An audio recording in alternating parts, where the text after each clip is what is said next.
Alors j'ai pris des documents à la Bibliothèque nationale à Paris, des témoignages des conquérants de l'époque, des conquérants français.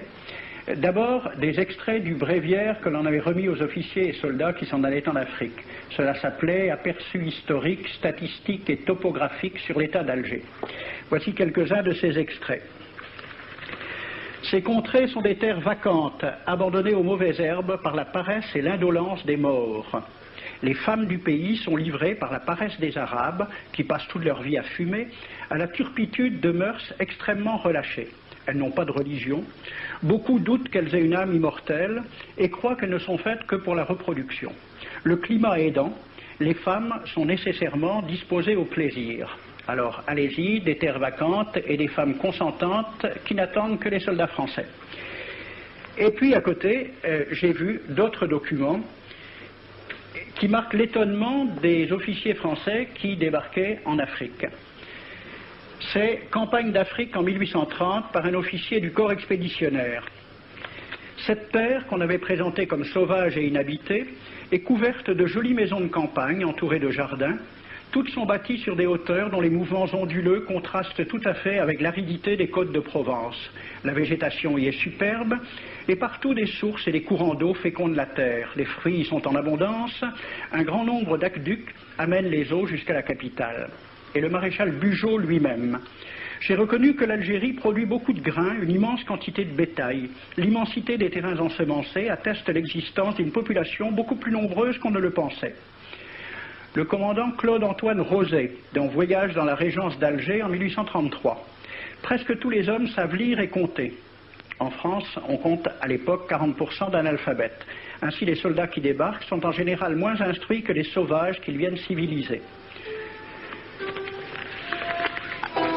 Le ministre de la guerre de l'époque, il s'appelait Girard. Il faut se résigner à refouler au loin, à exterminer même la population indigène. Le ravage, l'incendie, la ruine de l'agriculture sont peut-être les seuls moyens d'établir solidement notre domination. Savary, duc de Rovigo, apportez des têtes, bouchez les conduites d'eau avec la tête du premier bédouin que vous rencontrerez, au nom bien sûr de la civilisation. Christian, dans l'Afrique française, un détachement de l'armée parti d'Alger surprend la tribu désarmée des Olifias et massacre sur le champ tous les hommes, femmes, enfants, sans distinction. On parlera de 12 000 morts. Les troupeaux raflés aux Olifias seront vendus au consul du Danemark. Quant au reste du butin, il fut exposé au marché de Babazoun. On y voyait des bracelets de femmes, encore attachés à des poignets coupés, et des boucles d'oreilles pendant à des lambeaux de chair, au nom de la civilisation. Le colonel François de Montagnac. Selon moi, toutes les populations qui n'acceptent pas nos conditions doivent être rasées.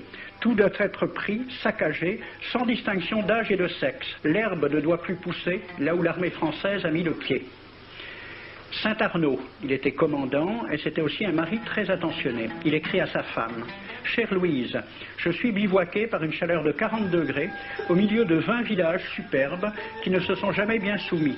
Je leur ai donné jusqu'à ce soir pour payer les impôts et les amendes que je leur inflige.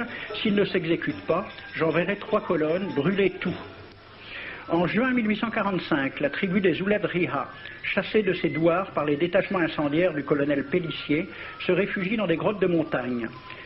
Ordre du maréchal Bugeaud.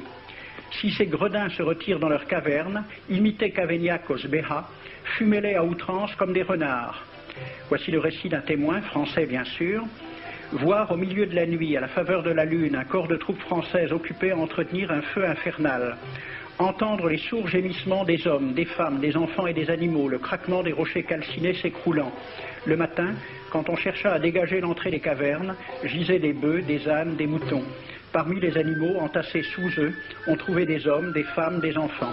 J'ai vu un homme mort, le genou à terre, la main crispée sur la corne d'un bœuf. Devant lui était une femme tenant son enfant dans ses bras. Cet homme avait été asphyxié au moment où il cherchait à préserver sa famille de la rage de cet animal. On a compté 760 cadavres.